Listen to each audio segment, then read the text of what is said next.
C'est un soutien de principe, mais le symbole est fort. Le Parlement européen appuie la reconnaissance de l'État palestinien, sans toutefois appeler les États membres de l'Union à le faire, aux grandes dames de plusieurs groupes politiques. Parmi les États membres, la Suède a reconnu l'État de Palestine.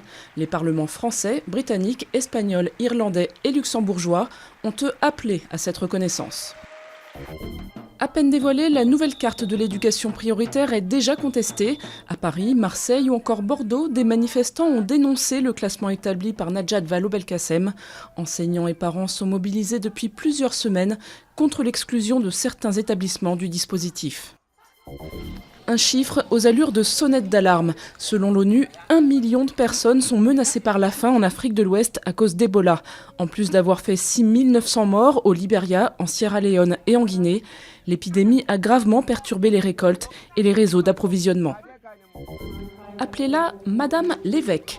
Pour la première fois de son histoire, l'église anglicane d'Angleterre a nommé une femme à cette fonction, 20 ans après les premières ordinations de femmes prêtres. Âgée de 48 ans, Libby Lane est mariée à un prêtre et mère de 2 enfants. Sa désignation met fin à des siècles de prédominance masculine dans la hiérarchie cléricale. Y aura-t-il de la neige à Noël? Ce n'est pas que le titre d'un film des années 90, mais surtout la question que se posent les stations de ski à 3 jours du début des vacances scolaires. Le coupable, la douceur. Sur plus de 200 domaines skiables dans l'Hexagone, seulement 40 stations sont ouvertes. Avis au Père Noël, les professionnels ne rêvent que d'un seul cadeau, un thermomètre en baisse.